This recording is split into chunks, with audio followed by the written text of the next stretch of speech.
Right. మరో అంశానికి వస్తే ప్రైవేట్ కాలేజీలు, గవర్నమెంట్ కాలేజీలు, మెడికల్ కళాశాలలు సరే ఎన్ని పూర్తయ్యాయి ఏంటి అనేది వైసీపీ ఒక విధంగా చెప్తుంది, ప్రభుత్వంలో ఉన్న టీడీపీ ఇంకో విధంగా చెప్తుంది. దానికి క్లారిటీ అయితే కొన్నైతే నిర్మాణం పూర్తయ్యి అడ్మిషన్ల దశలో ఉన్నాయి. ఆ అంశం కాస్త పక్కన పెడితే ప్రభుత్వ మెడికల్ కళాశాలను నిర్వహణ సామర్థ్యం పెంపు అనే అంశం ద్వారా ప్రభుత్వ ప్రైవేటు భాగస్వామ్యాన్ని చేస్తున్నట్టు ప్రతిపాదించారు. దాని మీద ఈరోజు నోటిఫికేషన్స్ కూడా ఇచ్చారు. దాని మీద మీరు ప్రైవేటు వ్యక్తులకు, ప్రైవేట్ ఫర్మ్ కాదు, ప్రైవేటు వ్యక్తులు దీంట్లో భాగస్వామ్యం చేస్తే మేము ఆందోళన చేస్తాం, అధికారం రాగానే ఇవన్నీ రద్దు చేస్తామని ఒక పక్క వైసీపీ చెప్తోంది. సామర్థ్యం నిర్వహణ పెంపు అంశం మీద పీపీపీ పద్ధతిలో ఇవ్వటం కరెక్టేనా? వైసీపీ చేస్తున్న ఏదైతే ఆరోపణ ప్రకారం ఇవ్వటం తప్ప? అంటే ఇక్కడ ప్రధానంగా ఏంటంటే ఒక పద్ధతి ప్రభుత్వమే దాన్ని మెయింటెనెన్స్ చేయడం, రెండు ప్రైవేట్ వ్యక్తుల చేతిలో మెయింటెనెన్స్ బాధ్యతలు ఇవ్వడం. ఇది రెండు పాలసీ డెసిషన్స్. ఏ పాలసీకి ఎవరు ఉంటారనేది దీంట్లో వివేదించే ఉంటారు, సమర్థించి. చంద్రబాబు గారు చెప్తున్న పాయింట్ ఏంటంటే ఇంకొక 5,000 కోట్ల రూపాయలు ఇంకా ఇవన్నీ పూర్తి చేయడానికి ఖర్చు పెట్టాలి. దాంతోపాటు ఈ 17 మెడికల్ కాలేజీలు ప్రభుత్వ సారథ్యంలో ఉంటే ఇంకొక ప్రతి ఏటా 1,500 కోట్ల రూపాయలు వెచ్చించాలి దాని నిర్వహణ కోసం. ఇది ప్రభుత్వం చేసే పరిస్థితుల్లో లేదు కాబట్టి మేము ప్రైవేట్ వ్యక్తులకు ఇస్తున్నామని చంద్రబాబు గారి రాజకీయ నిర్ణయంగా ఈ మధ్య మాట్లాడుతున్నాడు. వైసీపీ అది కుదరదు, ప్రజారోగ్యం దాని యొక్క ప్రాధాన్యత రీత్యా ఇన్ని లక్షల కోట్ల బడ్జెట్ అప్పులు చేస్తున్న 1,500 కోట్లు అనేది పెద్దగా ప్రభుత్వ రంగంలో ఉండాలనేది వైసీపీ ఆలోచన. ఈ రెండింటి మధ్య చర్చ జరుగుంటే ప్రజలు అటు ఉండేవారు అటు ఉంటారు, ఇటు ఉండేవారు ఉంటారు. కానీ తెలుగుదేశం యొక్క బ్లెండర్ మిస్టేక్, ఒక సెల్ఫ్ డిఫెన్స్ పాలిటిక్స్ ఎక్కడ ఉందంటే ఈ వైఖరి చంద్రబాబు గారు మొదటే చెప్పుంటే ఈ సమస్య వచ్చి ఉండదు. కానీ స్టార్టింగ్ లో ఏమన్నారు, అసలు 17 మెడికల్ కాలేజ్ ఒకటి కట్టలేదు, అది మొదటి స్టాంప్ తీసుకున్నారు. తర్వాత మంత్రి హోంమంత్రి గారు పోయి రాజమండ్రి మెడికల్ కాలేజ్ కూడా ఇంకా పూర్తి కాలేదు. తర్వాత ఇంకో మంత్రి గారు పోయి అనంతపురంలో ఎక్కడ కట్టారు చూపించానని మొండిగోడలు ఉన్న చోట పోయి వీడియోలు తీశారు. దాంతో ఏమైంది, ఈరోజు వైఎస్ఆర్ కాంగ్రెస్ పార్టీ రేపు మెడికల్ కాలేజ్, చెలో మెడికల్ కాలేజ్ పిలిపించింది. వేలాది మంది విద్యార్థులతో పోయి ఇది మెడికల్ కాలేజ్ చూపిస్తా ఉంది. నిజాలు ఏంటంటే జగన్మోహన్ రెడ్డి 3 దశలు ఉంటాయి మెడికల్ కాలేజ్. మొదటి దశ కేంద్ర ప్రభుత్వం నుంచి అనుమతి, రెండో దశ ఇన్ఫ్రాస్ట్రక్చర్ క్రియేట్ చేయడం, మూడో దశ మెడికల్ సీట్లు రావడం. జగన్మోహన్ రెడ్డి గారు మొదటి దశని 100% చేశాడు, 17 మెడికల్ కాలేజీలకు అనుమతి తీసుకొచ్చాడు.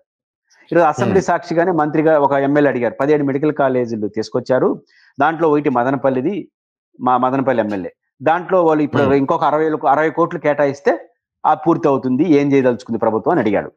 దీని అర్థం ఏంటి? చంద్రబాబు గారు ఉల్టా స్టేట్మెంటేగా అధికార పార్టీ ఎమ్మెల్యే. మీరు ఫస్ట్ స్టెప్ అసలు ఏవి కట్టలేదు, తప్పు కదా. ఎందుకంటే జగన్మోహన్ రెడ్డి గారు తాను ముఖ్యమంత్రి కూడా 5 మెడికల్ కాలేజీలు ప్రారంభించేసినాడు. హోంమంత్రి గారు చెప్పినటువంటి రాజమండ్రిది కూడా ఇప్పుడు 2వ విద్యా సంవత్సరం జరుగుతోంది, 3వ విద్యా సంవత్సరం 2వ సంవత్సరం కూడా పూర్తి అయిపోయింది అనుకుంటా. అంటే జగన్ గారు ఉన్నప్పుడే 5 మెడికల్ కాలేజీలు ప్రారంభమైపోయినాయి. పాడేరు మెడికల్ కాలేజీని కొత్త ప్రభుత్వం వచ్చిన వెంటనే ప్రారంభించారు. అంటే అది కూడా ముందే అయిపోయినట్టే కదా, రావడం మెడికల్ కాలేజీ నిర్మాణం చేయలేదు. మూడోది పులివెందల అండ్ మదనపల్లి, మార్కాపురం క్లాసులు ప్రారంభానికి కావాల్సిన ఏర్పాట్లు అయిపోయినాయి. అంటే మొత్తం 9 మెడికల్ కాలేజీలు ప్రారంభోత్సవానికి సిద్ధంగా ఉన్నాయి. ఇంకొక 8 కాలేజీలు అండర్ కన్స్ట్రక్షన్ లో ఉన్నాయి. ప్రభుత్వం ఏం చేయాలి, 9 ప్రారంభించేసినారు ఉన్నాయి. ప్రభుత్వం ప్రారంభించేది అనుకున్నా మా పాలసీ ఇదండి, ఇప్పుడు ఒక 5,000 కోట్లు కావాలి, సంవత్సరానికి 1,500 కోట్లు ఖర్చు పెట్టాలి. ఆ పరిస్థితిలో ప్రభుత్వం లేదు, ప్రైవేట్ యంత్రాంగాన్ని తీసుకొస్తాం, ప్రజలకు రావాల్సిన వైద్యం అందిస్తామని ఉంటే ఒక రకంగా ఉండేది. ఎప్పుడైతే ఉల్టా స్టేట్మెంట్ ఇచ్చారో దాంతో తీవ్రత అయింది. ఈరోజు జగన్మోహన్ గారు అప్పర్ హ్యాండ్ తీసుకున్నాడు.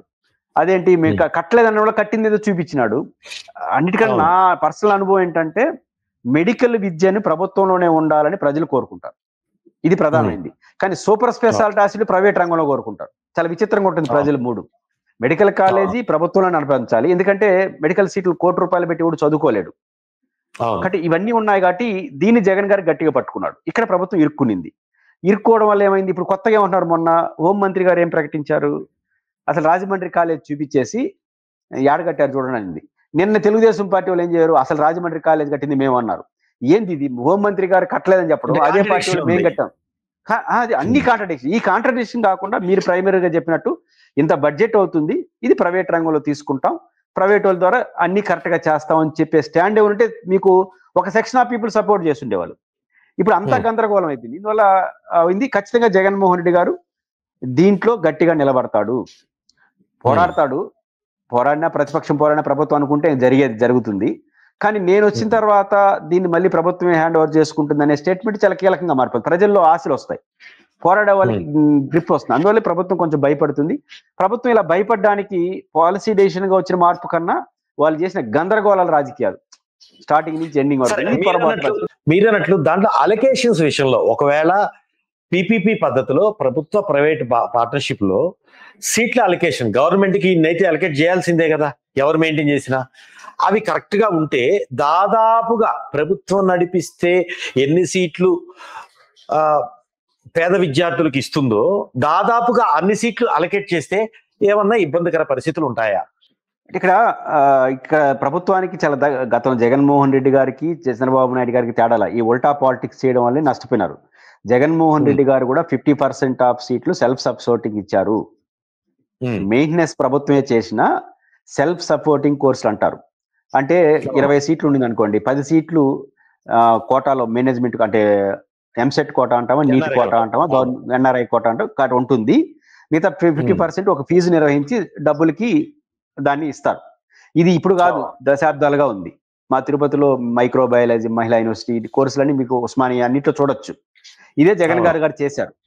అయితే చంద్రబాబు గారు ఏం చేసినారు, ఫస్ట్ ఈ ఉల్టా పాలిటిక్స్ ప్రైవేటీకరణ లేదు ఉందని గొడవతో అసలు విషయం పక్కకు పోయింది. ఇప్పుడు చంద్రబాబు గారు మేము కూడా 50% సీట్లు ఎన్ఆర్ఐ ఇది గవర్నమెంట్ నీట్ నిర్వహించే ఎంసెట్ నిర్వహించే ఇస్తాం కదా, కొత్తగా మేము చేసింది ఏముంది, మెయింటెనెన్స్ మాత్రమే కదా ప్రభుత్వం ప్రైవేట్ వాళ్ళకి తీసుకొస్తున్నామని చర్చ పెడుతున్నాడు. ఇది మొదటి చర్చ ఉంటే ఒక రకంగా ఉండేది. మొదట ఏరే చర్చేసి మొత్తం ప్రైవేట్ అమ్మేస్తున్నారనే చర్చ వచ్చేసి ఇప్పుడు తడబడాడుతున్నారు. ఇక్కడ ఒక ప్రమాదం ఏంటంటే ప్రభుత్వం మెయింటెనెన్స్ చేయడానికి ప్రైవేట్ వ్యక్తి మెయింటైన్ చేయడానికి తేడా ఉంటుంది. కారణం ఏంటంటే ఇప్పుడు సీట్లే తీసుకోండి, మీరు ఏ కాలేజ్ అయినా హైదరాబాద్ లో తీసుకోండి, ఫీజు ఇంజనీరింగ్ కాలేజీలో 2 లక్షలు తీసుకుంటారు మేనేజ్మెంట్ సీటు, కానీ మీకు రిసిప్ట్ ఎంతకి ఇస్తారు? ₹1,00,000కే ఇస్తారు. ₹1,00,000కి ఇచ్చి ₹1,00,000 2 లక్షలే సీటు, కానీ అంటే ప్రభుత్వం అనుమతి ఇచ్చింది ఎంత? ₹1,00,000కి, తీసుకునేదంతా 2 లక్షలు. ఇప్పుడు జగన్మోహన్ రెడ్డి గారు ఉన్నప్పుడు 21 లక్షలు 27 లక్షలు మేనేజ్మెంట్ ఈ సెల్ఫ్ సపోర్టింగ్ సీటుకి ఫీజు నిర్ణయించాడు. 20 లక్షలు. ప్రభుత్వమే మేనేజ్మెంట్ అయితే 27 లక్షలే తీసుకుంటారు. ఇప్పుడు చంద్రబాబు గారి ప్రభుత్వం 53 లక్షలు ఎంతో నిర్వహించింది. అదే ప్రభుత్వమే ఉంటే 53 లక్షలే తీసుకుంటారు. కానీ ప్రైవేట్ రంగం అయితే వాడు ₹1,00,00,000 తీసుకుంటాడు. ఈ రోజు మనం శ్రీ చైతన్య నారాయణ ఏ ప్రైవేట్ ఇంజనీరింగ్ కాలేజీని తీసుకెళ్ళండి, వాళ్ళు అధికారికంగా మేనేజ్మెంట్ చెప్తున్న అమౌంట్ కి మీకు రిసిప్ట్ కి మధ్య సగం ఉంటుంది తేడా. అదే గవర్నమెంట్ మేనేజ్మెంట్ అనుకోండి, ఇప్పుడు మహిళా యూనివర్సిటీలో మైక్రోబయాలజీ సీటు 20 లక్షలు అనుకున్నారండి, 20 లక్షలే తీసుకుంటారు. అదనంగా ₹1 తీసుకోవడానికి ఇక్కడ స్కోప్ లేదు. కానీ అదే మహిళా యూనివర్సిటీ ప్రైవేట్ మేనేజ్మెంట్ అయితే 40 లక్షలు తీసుకుని 20 లక్షలకు రిసిప్ట్ ఇస్తారు. కాబట్టి ఈ రోజు 50 లక్షలు మీరు చెప్పుండొచ్చు, కానీ ₹1,00,000 పోవచ్చు. ఈ తేడా ఖచ్చితంగా ఇక్కడ పీపీపీ పద్ధతిలో ఇబ్బందికర పరిస్థితులు వస్తాయని ప్రభుత్వమే భావించి ఒకవేళ పునరాలోచించి ఈ నిర్ణయాన్ని ఉపసంహరించుకుంది అనుకుందాం. గతంలో 83 if I'm not wrong 83 or 84 వయోపరిమితి అంశంపై మీకు గుర్తుండే ఉంటుంది, ఎన్టీఆర్ వెనక్కి తీసుకున్నారు. ఆ రోజు ఫీలర్స్ రావటం కానీ ప్రభుత్వం ప్రజల నుంచి వచ్చే వ్యతిరేకత దృష్ట్యా అలా వెనక్కి తీసుకునే అవకాశం ఎంతవరకు ఉంటుంది? ఇక్కడ ఇగో అంశాలు ఏమన్నా ఉంటాయా? అంటే పొలిటికల్ అంశాలు ఉంటాయి. ఇగో కన్నా బేసిక్ గా ప్రభుత్వం ఒక అడుగు ముందుకే వేసింది, నోటిఫికేషన్ వెళ్ళింది, ఫైనాన్స్ సిచ్యువేషన్ ప్రధానంగా చూస్తుంది. ఇప్పుడు 4-5 వేల కోట్లు కేటాయించాలి కదా మెడికల్ కాలేజీలకి, ప్రభుత్వానికి జీతాలు ఇవ్వడానికి ఆ రోజు పరిస్థితి. ఇంకా సంవత్సరానికి ఒక 1,500 కోట్లు ఇవ్వాలి. అయితే జనరల్ గా ప్రతిపక్షం ఏమంటుంది, ఇప్పుడు 1,50,000 కోట్లు అప్పు చేసిన మీరు ఇంకొక 5,000 కోట్లు చేస్తే ఏం పోతుంది ప్రజల కోసం అంటారు. సింపుల్ గా అయిపోతుంది. కాబట్టి ప్రభుత్వానికి డిఫికల్టీస్ ఉంటాయి. కాకపోతే ప్రభుత్వం ఇప్పుడు వెనక్కి పోయింది అనుకోండి, ఇగో కన్నా జగన్మోహన్ రెడ్డి గారు అప్పర్ హ్యాండ్ తీసుకుంటాడు. నేచురల్ గా జగన్ గారి పోరాటం వల్ల భయపడే మళ్ళీ నేను వస్తే రద్దు చేస్తాను, అది జగన్ గారి ఖాతాలో పడుతుంది. ఒకవేళ ప్రైవేటీకరణ వైపే వెళ్ళిపోయినా అనుకోండి, పెద్ద ఖాతా ఆయన మీద పడుతుంది. ఈ రోజు సాధారణంగా ప్రజలందరూ వ్యతిరేక. ఇప్పుడు ఎట్లుంటుందంటే బైపీసీ చదువుతున్న ప్రతి విద్యార్థి, మీరు ఎవరన్నా అడగండి, బైపీసీ చదువుతున్న ప్రతి విద్యార్థి ఎంసెట్ లో మెడిసిన్ సీట్ కావాలని కోరుకుంటాడు. 1,00,000 మంది బైపీసీ చదివితే దాంట్లో 100 మందికే సీట్లు వస్తాయి, అది వాస్తవం. కానీ 1,00,000 మంది విద్యార్థులు మేము బైపీసీలో ఎంపీబీఎస్ కావాలనుకుంటారు. మేము ఎందుకు కాలేకపోయినామంటే చంద్రబాబు నాయుడు గారు మెడికల్ కాలేజీని ప్రైవేటీకరణ చేశారని అనుకుంటారు. వాళ్ళందరూ రేపు ఓటర్స్ 29 ఎన్నికల్లో. కాబట్టి ఇది పెద్ద ప్రభావం, రాజకీయ ప్రభావం పడుతుంది. కాబట్టి ఏమి జరిగినా ప్రభుత్వం ప్రారంభంలో జరిగినటువంటి పొలిటికల్ బ్లెండర్ వల్ల, చేసిన అత్యుత్సాహం వల్ల నువ్వు ఏం చేసినా, ప్రైవేటీకరణ చేసినా జగన్ గారి ఖాతాలోనే పడుతుంది. అది ఒకవేళ ప్రభుత్వం వెనక్కిపోయినా కూడా ఖచ్చితంగా ఇది జగన్ గారి విజయంగానే మారుతుంది. ఇది ప్రభుత్వం మిస్టేక్. అయితే వెనక్కపోతే జగన్ గారి ఖాతాలో పడేదానికన్నా ముందుకెళ్తే జగన్ గారి ఖాతాలో పడేది ఎక్కువ ఉంటుంది. మీరు ప్రైవేటీకరణ మొండిగా చేసుకుంటా పోతే 1,00,000 మంది వ్యతిరేకిస్తే ఇప్పుడు 10,000 మంది 20,000 మంది జగన్ వాళ్ళు వచ్చింది అనుకుంటారు. కానీ వెనక్కపోవడమే మంచిది పొలిటికల్ గా.